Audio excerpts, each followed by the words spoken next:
e também o jornalista Daniel Jordano, que é editor executivo da Rádio Band News Difusora FM. E o entrevistado do programa de hoje é o senador Omar Aziz, do PSD, senador pelo Amazonas, que já foi governador, acumula aí outras funções na vida pública, né, senador? Muito boa noite. Obrigado por ter aceitado o nosso convite de participar aqui do Entrevista Coletiva. Obrigado, Neto. Boa noite a você, boa noite, Márcio, Daniel, boa noite aos telespectadores da Band. E um formato diferente, né? Um formato bom para a gente discutir vários assuntos aqui. Eu espero poder transmitir as informações necessárias ao público que está assistindo. Tá certo, senador. O senhor recentemente foi né, a presidência da bancada no Congresso Nacional. Eu queria que o senhor falasse desse momento, né? O senhor teve votação unânime daqueles que estiveram presentes lá nessa reunião e da importância de ocupar esse cargo para ir em busca dos nossos anseios aqui da nossa população. O coordenador não é diferente dos outros parlamentares. Ele coordena uma bancada, agenda reuniões com os ministros, com os técnicos, andamento, as demandas do Estado do Amazonas e, felizmente, com a ajuda do Plínio, do Eduardo, do Átila, do Silas, Sidney, do Zé Ricardo, do Pablo, do Capitão Alberto, do Bosco Saraiva e do Marcelo Ramos, eles me conduziram novamente a coordenar essa bancada. E eu espero cumprir a minha obrigação e já fizemos isso há pouco, né? Essa reunião agora, organizada junto com o governador, foi uma das reuniões mais positivas para tratar desse assunto da 319, foi essa que eu tive em toda a minha vida pública que eu discuti esse assunto. Pois é, senador. A gente, primeiramente, muito boa noite. Oi, Márcio. A gente avalia que é sangue novo chegando no Estado, no Senado, né, em prol do Amazonas. Só acredita que dessa vez, esse período aí, já que o senhor está à frente dessa bancada, pode ser diferente, a população pode ficar um pouco mais, digamos, sossegada quanto aos anseios do Estado do Amazonas? Você sabe que é uma tarefa difícil, né, no Senado? Do ponto de vista de trabalho, não tenha dúvida, eu vi o esforço de todos os parlamentares do Estado do Amazonas. Isso é subjetivo. Do ponto de vista objetivo, a dificuldade que vamos enfrentar são várias. Né? Você tem aí uma política econômica que o Paulo Guedes coloca muito claro que é contra qualquer tipo de incentivo, é uma luta. Você tem a discussão da reforma da Previdência, você tem a questão da reforma tributária, que é crucial para a Zona Franca de Manaus. E sem conhecimento, sem dados, sem poder sentar à mesa e discutir, mostrando dados e números e as condições do Estado do Amazonas, fica difícil. Mas é uma bancada preparada e nós estamos preparados para esse debate. Não é o debate, a Zona Franca é nossa, é patrimônio, não. É o debate, e até às vezes me causa espécie de algumas pessoas aqui, sem conhecimento do Estado, né? Não conhece o Estado, é tipo aquele cara que está no Rio de Janeiro, em Copacabana, e quer falar da floresta, sem conhecê-la. Fala, não, 50 anos, não conhece o Estado, quer discutir um assunto sem se aprofundar, é um chavão, é um discurso vazio. Imagine o que seria o Amazonas sem a Zona Franca. Hoje a bancada tem, digamos assim, munição para tratar desses assuntos? Veja bem, não é questão de ter munição, né? Eu acho que você tem dois pontos. Um compromisso do presidente da República, tá certo? Que é o compromisso político, não é o técnico. Foi a pergunta que eu fiz ao ministro da Infraestrutura. Há vontade política do governo em fazer a 319? Ele disse, há vontade política. Porque, tecnicamente, você tem forma de fazer. O que é mais difícil também é ter essa vontade política. A vontade política, coisa que nós não tivemos. Nós não tivemos no Fernando Henrique Cardoso, nós não tivemos com o Lula, nós não tivemos com a Dilma em relação a 319. Vamos deixar as coisas. Até porque a prorrogação da Zona Franca foi feita pelo presidente Lula, pela presidente Dilma, e nós temos que agradecer esse esforço que foi feito e nós conseguimos. Mas em relação à BR-319, há um equívoco no princípio da discussão. A 319 não é uma estrada nova que você tenha que ter aí a rima, impacto ambiental, uma série de exigências ambientais, porque ela já foi asfaltada. Muitos que estão me vendo nesse momento já usaram essa estrada aí várias vezes, na década de 70. Você saía daqui de manhã, à noite você estava em Porto Velho, 700, 800 quilômetros, você ia tirar 8, 10 asfaltada. E não tinha nem as pontes, hoje tem já as pontes. Né? Então, se você for analisar, eles tratam essa obra como se fosse uma obra que nós fôssemos abrir, desmatar. Não, ela já existe. Em partes dela ainda você encontra resquícios de asfalto. Tá certo? Se eu sair de uma casa e deixar essa casa 10 anos sem dar manutenção, o que vai acontecer com ela? Vai deteriorar. Sim. Correto? Aí, quando eu voltar para aquela casa, eu vou reformá-la, eu não vou fazer uma casa nova, não é isso? Então, para explicar para quem está nos vendo nesse momento, é essa 319. Nós não estamos fazendo uma estrada nova, nós estamos recuperando a estrada 319. Então, não precisa de tudo isso. E esse é o entendimento hoje do ministro, do DENIT, até porque o ministro, quando foi capitão do Exército, trabalhou aqui. Os 2 generais que estão no DENIT hoje trabalharam aqui no CMA. Quando eu fui governador, eles trabalhavam com o general Vilas Boas. Então, nós estamos discutindo hoje com pessoas que têm conhecimento da região. Ministério do Meio Ambiente, IBAMA. Veja bem, isso que é a discussão. Qual a premissa da discussão? O princípio da discussão não é uma estrada nova. Agora, por que surgiu entendimento meu que essa... recapeamento, trazer de volta a 319 surgiu agora na eleição para o governo. E por que agora tem esse interesse maior? Parece que agora vai. Não surge como, sei lá, uma barganha, como a gente entrega a 319 no meio desse pacote de alternativas para viver sem a Zona Franca? Não dá para ter essa... Qualquer economista, qualquer pessoa que chegue com você, mas qualquer pessoa sem conhecimento que diga que tem uma alternativa à Zona Franca estará mentindo. Eu te dou números e dados aqui, se você quiser. Vamos falar de turismo. Para 10% do faturamento da Zona Franca, agora, 10%, estou falando de 10 bilhões, nós teríamos que ter 4 milhões de turistas ano no Amazonas. Para 10%, veja bem, para ter... Esse faturamento. Por quê? A cada 2, 3 dias, um turista deixa $200 aqui. Então, para a gente chegar ao faturamento, 200, 300 dólares, nós teríamos que ter aqui 4 milhões. Sabe quantos turistas hoje tem no Amazonas? Tem 200 mil ano. E a grande maioria não passa por Manaus, não fica em Manaus, não consome. O turismo que nós temos aqui hoje, que a gente compõe de negócio, é o pessoal que vem aqui para a Zona Franca, hospeda, convenções que tem uma série de coisas.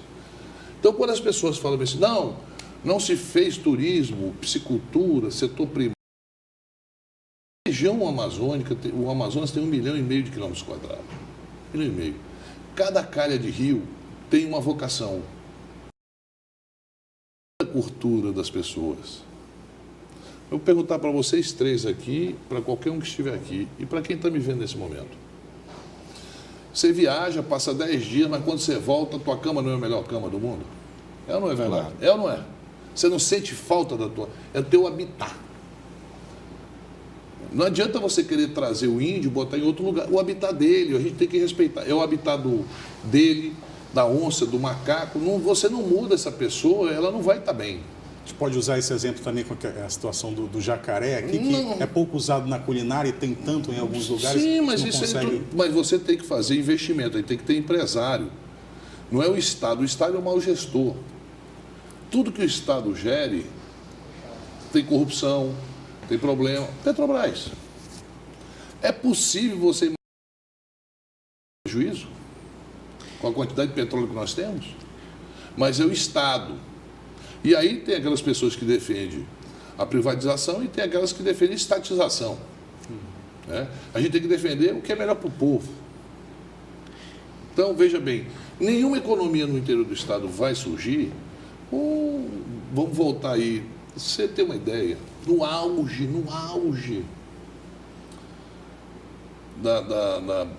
da época da borracha, sabe quanto que a gente colhia de borracha naquela época?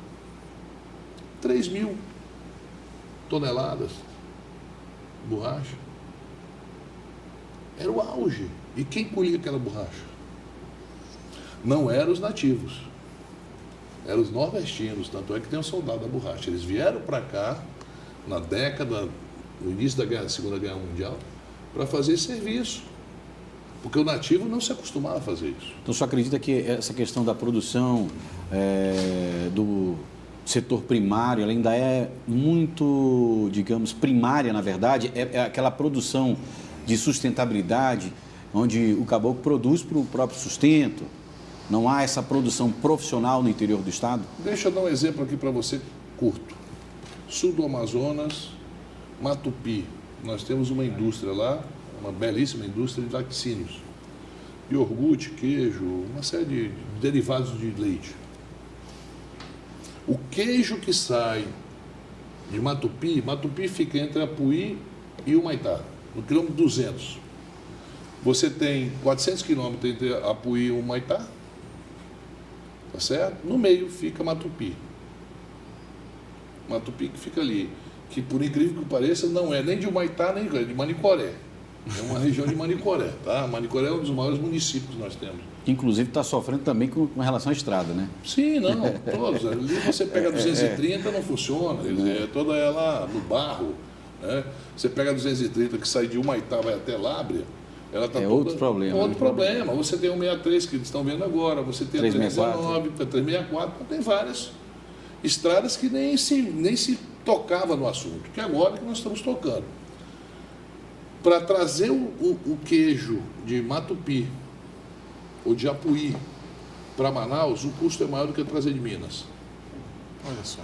Tá certo? Vamos lá colocar mas isso poderia ser resolvido com estradas novas, com uma estrutura não é estrada nova. A energia é cara, porque você precisa de energia. A energia no interior ela é a base de diesel. Pois é, mas se fosse investido num determinado polo, né, uma produção profissional realmente, industrializava, no caso, essa produção de queijo, isso não poderia também aumentar o faturamento, aumentar o setor econômico, fortalecer o interior para uma produção, um polo industrial no interior? Já se cogitou isso? Não, querido, isso aí é o seguinte, o que eu estou explicando para você. Ainda esbarra na questão cultural. Esbarra na vocação, peraí, quem é que está lá são pessoas de outros estados. O nosso homem no interior, nós temos que falar a verdade, nós não podemos aqui omitir a realidade. A vocação dele é extrativista, é o peixe, é a borracha, é a castanha, ele é sazonal.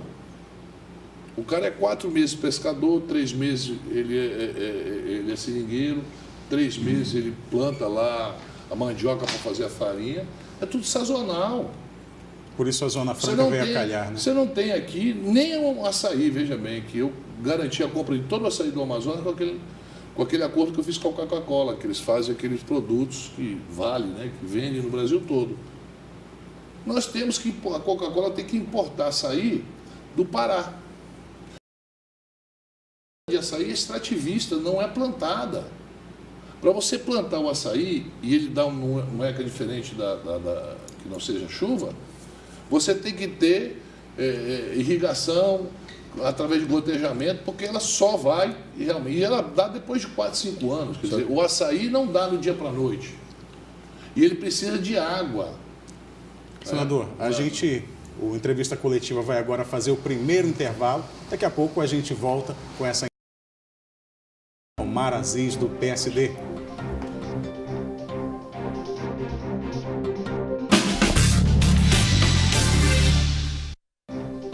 Entrevista coletiva de volta aqui. O nosso convidado é o senador Omar Aziz, senador pelo Amazonas, do PSD. E me acompanhando na bancada, Daniel Jordano, da Rádio Band News FM, e Márcio Paz Barreto, jornalista aqui da casa. E agora abro as perguntas aqui para o nosso amigo jornalista Daniel Jordano. Senador, a gente vai sair um pouco da realidade amazônica para ir para o Planalto Central, onde as coisas realmente também acontecem, né? A gente passa por Zona Franca, tem a articulação no Senado também. E Paulo Guedes, eu insisto em perguntar porque o Paulo Guedes tem tido uma postura muito ríspida e rígida em relação a incentivos fiscais que basicamente garantem cerca de 85 mil empregos aqui só no polo industrial de Manaus. Lhe pergunto, nossa bancada de deputados federais, o número chega a 8 deputados federais, 3 senadores, mas como uma bancada, principalmente na Câmara menor, pode, aí, de alguma maneira, impedir que algum projeto da ala econômica do governo Bolsonaro possa, de alguma maneira, prejudicar os nossos incentivos aqui, os nossos empregos? Não pode. Porque o que existe na Constituição é dar um diferencial para a Zona Franca de Manaus. O artigo é diferencial para a Zona Franca. Mas não fala em alíquota. Pode ser 10, 5, qualquer diferencial que nós tivermos em relação aos outros estados é um incentivo que nós estamos tendo. Pode ser de 1 ou pode ser de 1.000. Mas para ser atrativo tem que ser... Não, para ser atrativo tem que ter um número, senão você viu o que aconteceu com os concentrados. Reduziram de 20 para 4 a alíquota. Eles foram embora. Quanto menor a alíquota de importação, não foi ninguém embora. A Pepsi... Não, mas a Pepsi não existe. A Pepsi, a última propaganda que você lembra da Pepsi, o Michael Jackson era vivo. Você já chegou num restaurante e alguém me dá uma Pepsi? Existe. A Pepsi tem uma produção pequena, ela saiu daqui porque a produção dela é mínima. O Brasil não consome Pepsi-Cola. Só quem consome Pepsi-Cola é algumas pessoas do sul do país. Então eles estão preferindo importar o concentrado do Uruguai, para produzir lá no sul, do que ter aqui uma... Até eles não tinham aqui, eles faziam pela Ambev, certo? Vamos deixar claro, a Pepsi não saiu por causa disso. Saiu por outras razões. E não é a questão nem de número de empregos que gera.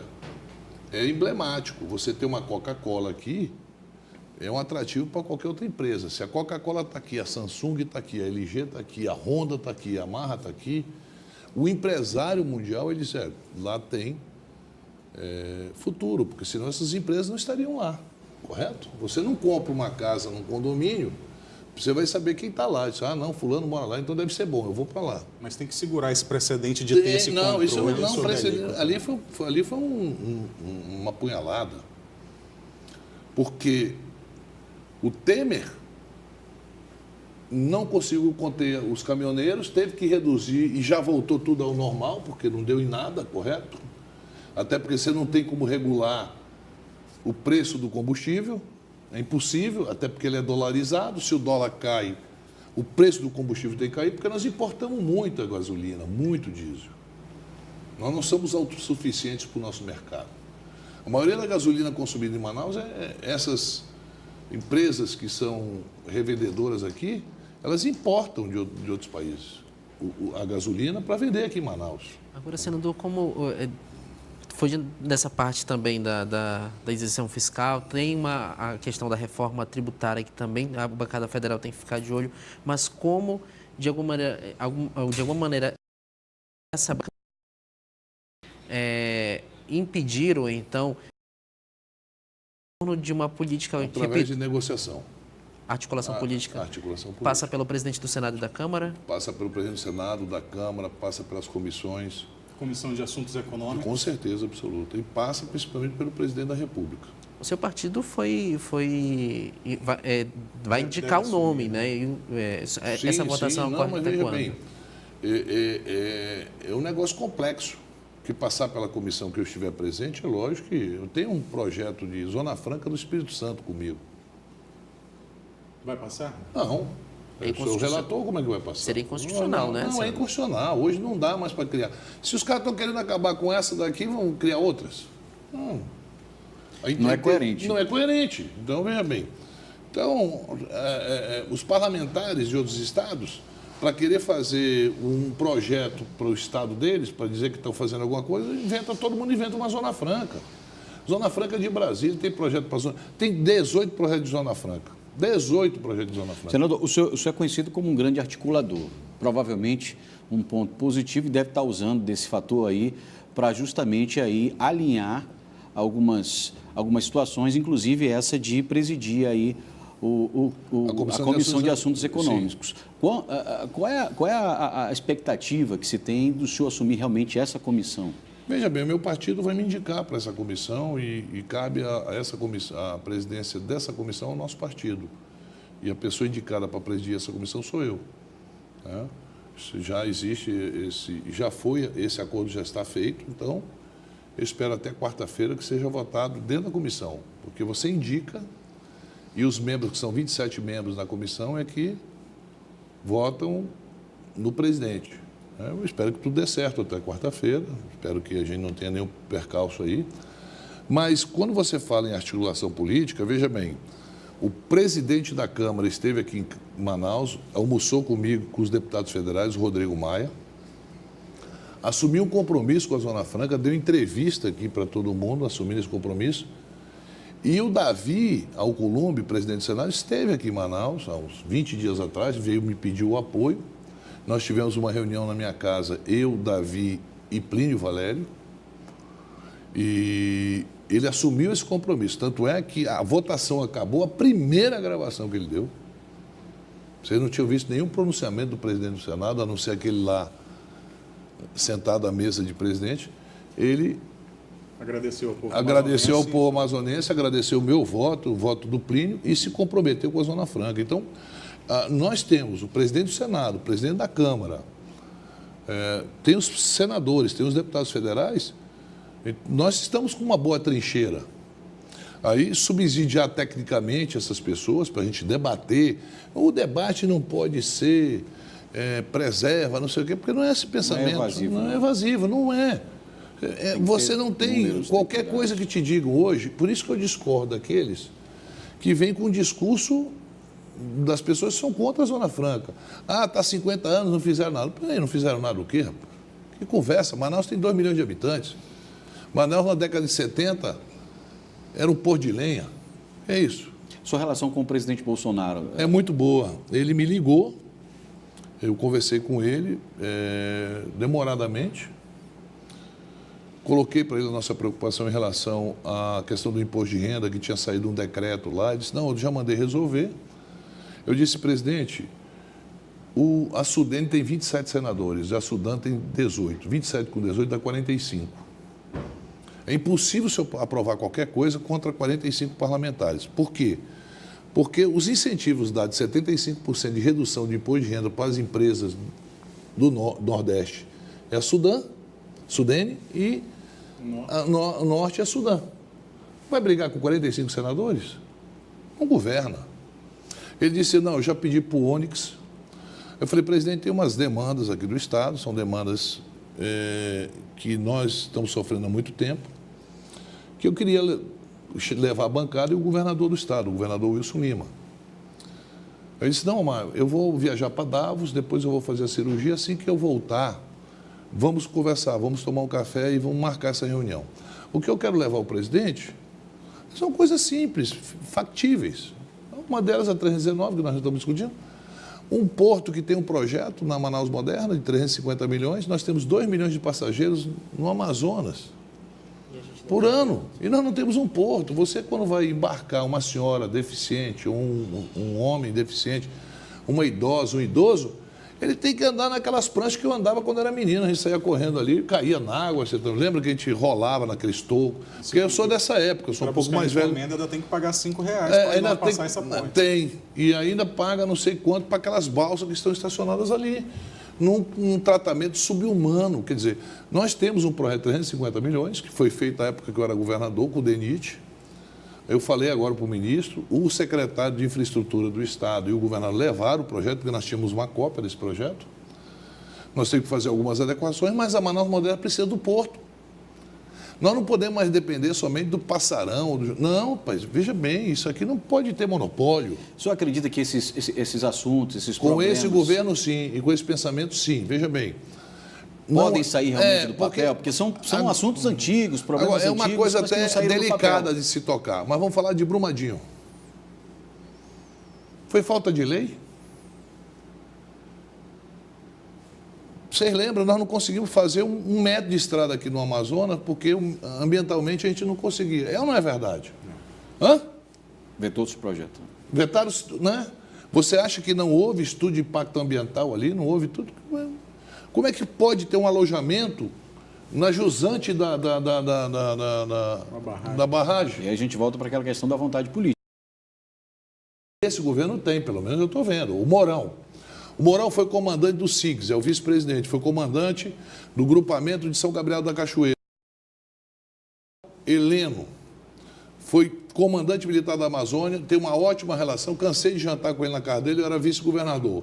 General Vilas Boas, comandante do Exército até hoje, está trabalhando, auxiliando.